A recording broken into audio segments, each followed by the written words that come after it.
नमस्कार, स्वागत आहे तुमचे आमच्या चॅनेलमध्ये। आवाज महामुंबईचा, शोध बातमीचा, कौल मनाचा। चला तर मग आमचे चॅनेल शेअर करा, लाईक करा आणि सबस्क्राइब करा। धन्यवाद। अलिबागचा सुतारपाडा आणि तिथून उगवलेलं एक तेजस्वी नाव, माजी नगरसेवक रविकांतजी पाटील।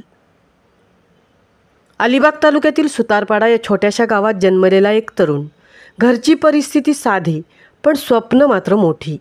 समाजासाठी काहीतरी करून दाखवायचं ही जिद्द मनात होती आणि त्या जिद्दीला आकार दिला माजी नगरसेवक रविकांतजी पाटील यांनी। कामगारांच्या हक्कासाठी झटणाऱ्या महाराष्ट्र राज्य माथाडी ट्रान्सपोर्ट आणि जनरल कामगार युनियनमध्ये त्यांनी एका साध्या सेक्रेटरी पदापासून प्रवास सुरू केला। त्याच निष्ठेने, त्याच तळमळीने पुढे जात ते पोहोचले नगरसेवक पदापर्यंत। नवी मुंबई महानगरपालिकेत त्यांनी पाणीपुरवठा सभापती म्हणून कार्य करीत असताना असंख्य घरांमध्ये पाण्याचे हक्क पोहोचवले, असंख्य चेहऱ्यांवर समाधान फुलवले। ते फक्त राजकारणी नाहीत, तर कामगारांचे आधारस्तंभ, समाजाचे मार्गदर्शक आणि हजारोंना प्रेरणा देणारे असं व्यक्तिमत्व आहेत। कामगार नेते अण्णासाहेब पाटील यांचे जावई असलेले रविकांत पाटील सध्या भाजप कामगार मोर्चा नवी मुंबई अध्यक्ष म्हणून कार्यरत आहेत। त्यांच्या मार्गदर्शनाखाली कामगार, नागरिक आणि महिलांसाठी अनेक उपक्रम राबवले जात आहेत। त्यांच्या या अद्भुत कार्याचा गौरव करण्यासाठी माथाडी भवन नवी मुंबई येथे भव्य सत्कार सोहळ्याचे आयोजन करण्यात आले। माथाडी नेते नरेंद्र पाटील यांच्या हस्ते रविकांत पाटील आणि माजी नगरसेविका भारती पाटील यांचा विशेष सन्मान करण्यात आला।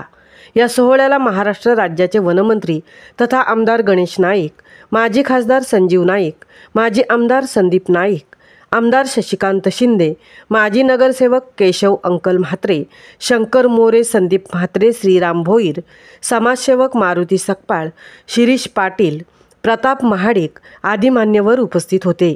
या प्रसंगी भारती पाटील यांनी महिलांसाठी स्वावलंबनाचे अनेक उपक्रम हाती घेतल्याबद्दल त्यांचा विशेष गौरव करण्यात आला।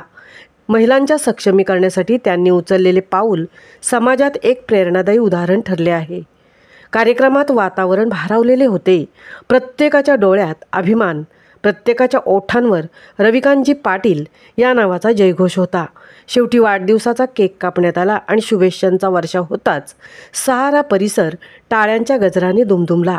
अशा या अलौकिक व्यक्तिमत्वाचा आम्हाला अभिमान आहे, गर्व आहे। त्यांचा प्रवास सांगतो, मनात जिद्द असेल तर गावातूनही उभं राहता येतं आणि जगाच्या प्रत्येक कोपऱ्यात आदर मिळवता येतो।